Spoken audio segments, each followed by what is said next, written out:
jalqabarratti waraanni bilisummaa Oromoo jidduu gala Oromiyaa kaaba lixa shaggar keessa socho'u tarkaanfii loltoota bilxiginaa qulqulleessuu gaafa sadaasa 17 bara 2020 takkaa fi sadaasa 18 2020 takka aanaa hidhabuu abootetti fudhateen meeshaalee waraanaa hedduu booji'uu beeksise.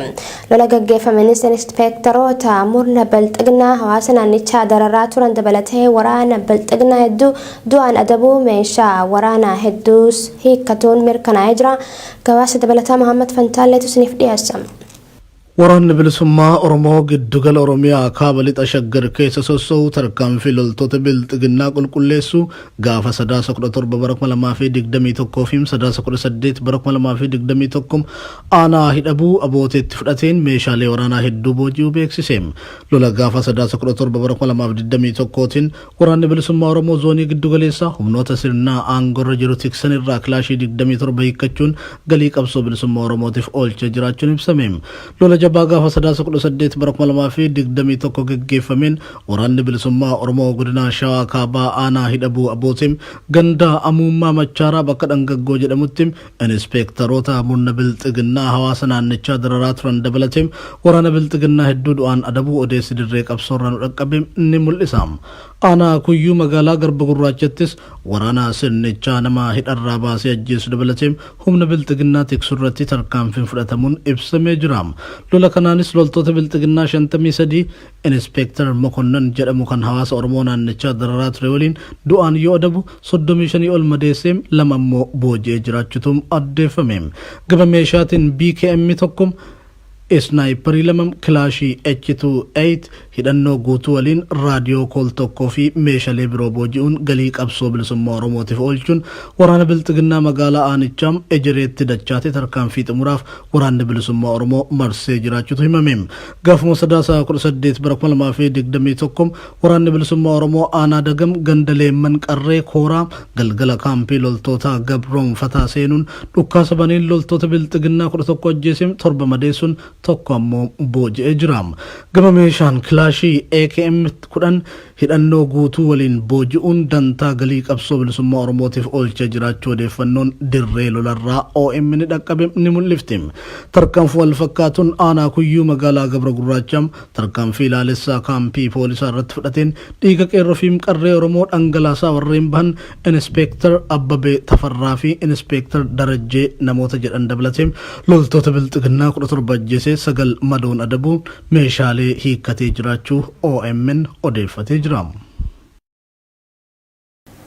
Oduu keenyatti aanuun humni ittisaa Tigraay duula taasisaa jiruun magaalota dabalataa hedduu qabachuu komaandii poostiin loltummaa Tigraay beeksise. Duula waraana bilxiginaa irratti taasifame kanaanis magaalota akka Mahal Meedaa, Degoloo fi kanneen biroos to'annoo humnoota Tigraay jala ooluu mirkaneessee jira. Ibsi komaandii poostii loltummaa Tigraay kun babal'ina oduu kanaa Muhammad Fantaallee amma sakkeettaanatu isiniif dhiyeessa. Humni ittisaa Tigraay duula taasisaa jiruun magaalota dabalataa hedduu qabachuu komaandii poostiin loltummaa Tigraay beeksisee jira.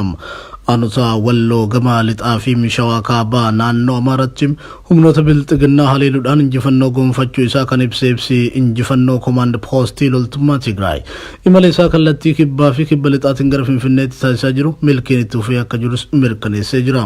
Duula waraanaa bilxiginaa irratti taasifame kanaanis magaalota akka Mahal Meedaa, Degoloo fi kanneen biroonis to'annoo humnoota Tigraay jala oolu mirkaneessee jira. Ibsi komaand poostii loltummaa Tigraay kun kallattii kanaanis humnoonni Tigraay haleellaa isaanii itti fufuudhaan gara magaalaa Maarraabiitee saffisaan imalaa jiru jedheera. Bifa wal fakkaatuun humni waloo waraana bilisummaa Oromoo fi ittisa Tigraay magaalaa Shawaa Roobiit keessatti waraana bilxiginaa marsuun haleellaa irra jirra jedheera. Ibsi injifannoo komaand poostii loltummaa Tigraay baase. Humni waloo waraana bilisummaa Oromoo fi TDF guyyootaaf eega magaalattii marsuun humna waraana bilxiginaa fi finxaaliyyii Amaaraa lolaa turanii booda guyyaa har'aa gara magaalaa Shawaa Roobiit seenaa akka jiran maddeen keenya naannicharraa beekuun danda'ameera. yeroo ammas kutaaleen magaalaa Shawaa Roobitii fi naannoo isii bakkoonni Arab Taraaraa Barbaree Wanz karra jajjabaa Mangisti Taraaraa fi Qobboo Taraaraa jedhaman guutummaatti humna waloo woboo fi TDF'n to'atamuu isaanii OMN jiraattota magaalattii irraa mirkaneeffatee jira. Caasaan bulchiinsa Bilxiginnaa Shawaa Roobit guyyaa kaleessaa baankiiwwan hunda keessaa mallaqa baasuudhaan gara Dabra Birhaanii fi Finfinneetti akka baqatanis maddeen keenya magaalattii himanii jiru. Oduu keenya birootiin godina Shawaa Lixaa naannootti humnoonni fiinxaaleeyyii Amaaraa ajjechaa jimlaa raawwataniin lubbuu namoota hedduu dabarsuun dhaga'ame. Gocha ammeenyaa guddaan dhalattoota Oromoo irratti dagutti raawwatame kanaan manneen hedduun humnoota fiinxaaleeyyii Amaaraatiin gubachuunis himamee jira. Gabaasa Muhammad Fantaallee qindeessine Maamartu dubbisa. Godina Shawaa Lixaa naannootti humnoonni fiinxaaleeyyii Amaaraa ajjechaa jumlaa raawwataniin lubbuun namoota hedduu dabruun dhaga'ame. Humnoonni hidhatan kunneen gaafa sadaasa 19 bara 2021 haleellaa ganda mattuu qeembee jaamu keessatti raawwataniin yoo xiqqaate lubbuun namoota 14 dabruu dhalattoonni aanaa naannoo OMN'f yaada kennan ibsanii jiru. Gochaa hammeenyaa guddaan dhalattoota Oromoo irratti dagutti raawwatame kanaan manneen hedduun humnoota fiinxaaleeyyii Amaaraatiin gubachuunis himamee jira. Humnoonni kunneen gareen hidhatanii bakka biraarraa dhufuun isaan duraanuu aanicha keessa qubsiifamanii turaniin waltaanii gocha kana nurratti raawwatanii jiru jedhu dhalattoonni aanichaa.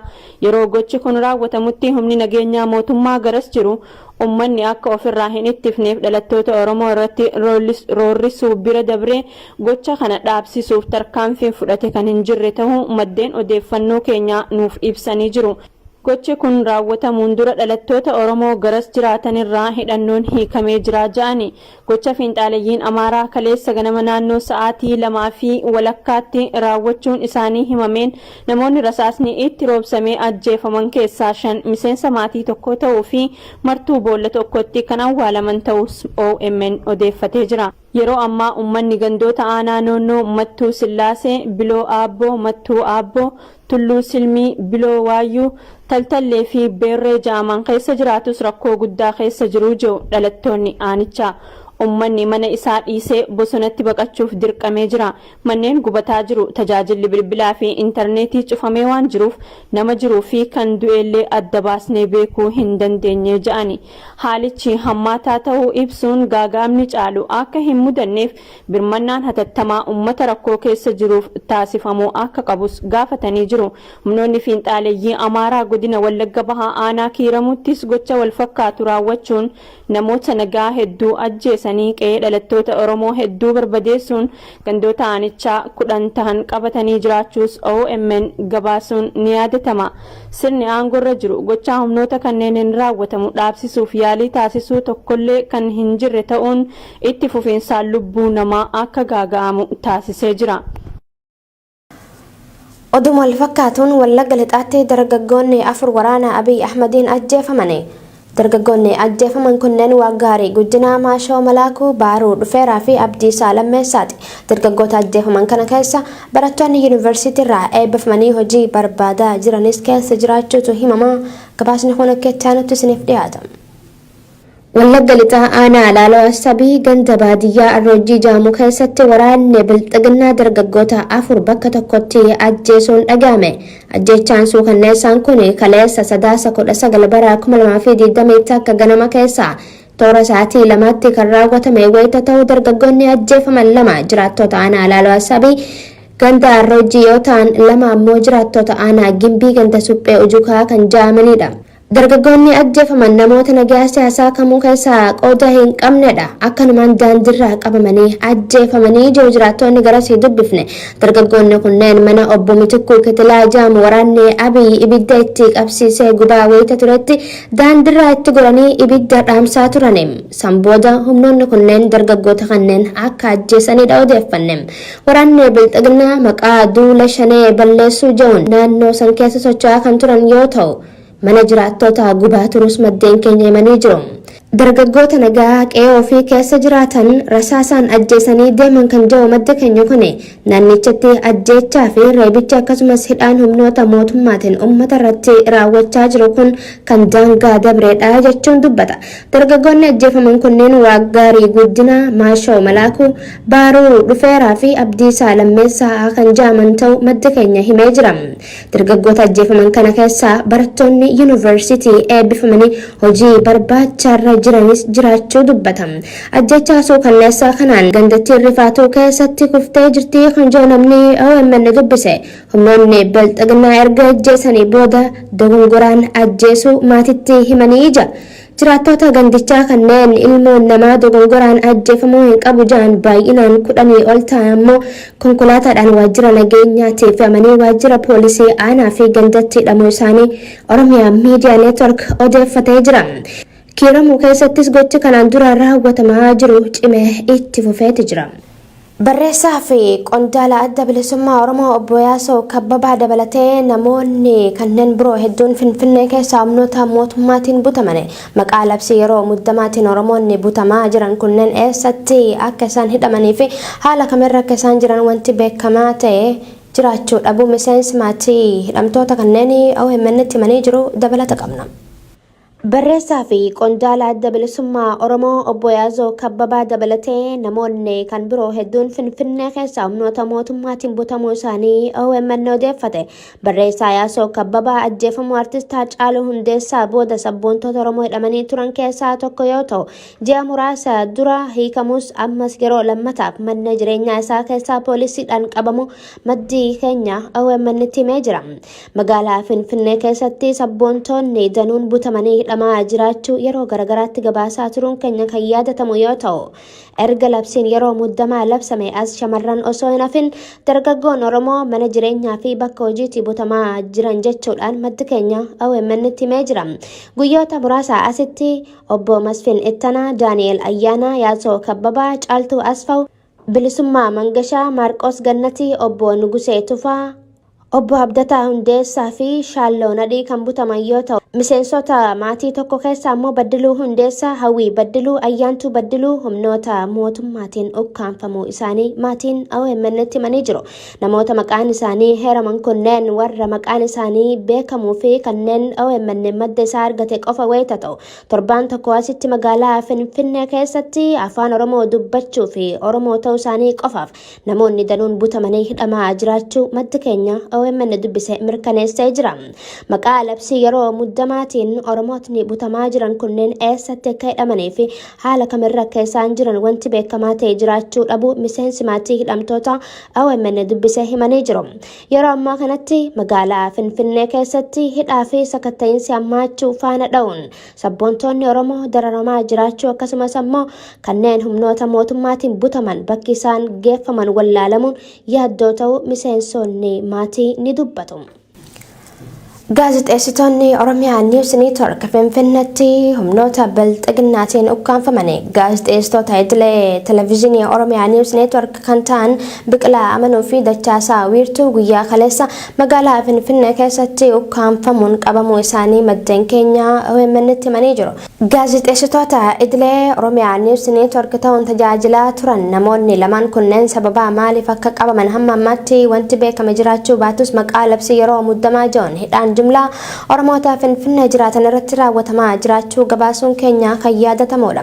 Miidiyaalee Oromoo Oromiyaa keessa taa'uun sagalee uummataa ta'uun tajaajilaa turan keessaa Oromiyaa Niiws Neetwork tokko yoo ta'u, humnoonni Bilxiginnaa yeroo adda addaatti hojjettoota dhaabbatichaa hidhaa fi doorsisaa turee jira jechuun waa'ee hojii gaazexeessitoota kanaa OMN itti himee jira. Gaazexeessaa Biqilaa Amanuu fi Dachaasaa Wiirtuu yeroo qabaman konkolaataadhaan fuudhamuu isaanii malee hanga ammaatti bakki isaan itti hidhamanii fi jiran beekamaa akka hin taane maddi keenya OMN dubbise himee jira. Godinaalee Harargee lamaan Arsii dheeraa fi kanneen afan biroo hedduu keessatti deeggarsa raayyaa ittisa biyyaaf kan oolu jechuun maallaqa hawaasaa irraa sassaabuuf dirqamni gubbarraa laatame jechuun hawaasni doorsifamaa jiraachuun himame. Harargee bahaa fi lixaatti mana barumsaa sadarkaa tokkoffaa fi lammaffaa irraa barsiisota walitti qabuun maqaa haala yeroo irratti simariisifna jechuun mindaa keessanirraa kan ji'a lama raayyaa ittisaatiif mallatteessuu qabduu jaanii dirqaa jiraachuu kanneen OMN dubbisee ifoomsanii jiru. Namoonni deeggarsa kana hin laanne shanee fi juntaadha jechuun reebanii hidhaa jiranii jiru. Kanneen dhimmichatti dhiyeenyaan beekane haalli amma jiru hedduu hammaataadha kan jaan miseensota hojjettoota mootummaa keessaa isaan OMN fi yaada isaanii laatan qaaleensa jireenyaatiin wal qabatee miindaa keenya guutuu kennuun nutti ulfaataa jaane. Arsii dheeraa magaalaa dheeraa keessattis daldaltoonni amma birrii 100,000tti deeggarsa kanaaf oolu kennuu qabdu jechuun doorsifamaa jiraachuun himame. Harargee lixaa aanaa ciroo magaalaa Bakaa fi naannoo ishiitti humnootni sirna aangorra jiru uummata nagaa hidhuu fi dararaa irraan gahaa jiraachuu maddeen himane. Magaalaa Bakaa Araddaa Machaa jaamuun beekamtu keessatti humnoonni hidhatan abbaa Araddaa wajjin ta'uudhaan namoota nagaa obboleessa keessattuu waraana bilisummaa Oromoo keessa jira jechuun haadha daa'ima hoosiftuu fi obboleettii isii mana hidhaatti darbatanii jiru jedhu maddeen keenya garasii dubbifne. Obboleeyyan humnoota kanneen hidhamanii dararamaa jiran kunneen maqaan isaanii Hindiyaa Ammee fi Nuriyaa Ammee kan jaaman yoo ta'u magaalaa Bakaa keessaa illee namoonni badii takkaan malee hidhamanii dararamaa jiraachuu odeeffannee jirra. Hayyangaa daawwattoota keenya kabajamoo fi jaallatamoo oduu narraaf qabanne kanumaan gammaatti daawwattanidha. Oduu teenyarraa odeeffannoo gaarii akka argattan abdiidha qabna. Gama ogummaa teeknikaa fi gulaallee suur sagaleetiin Tuujii Muhammad Tunufaana ture. Ani Faayizaa Ilaasii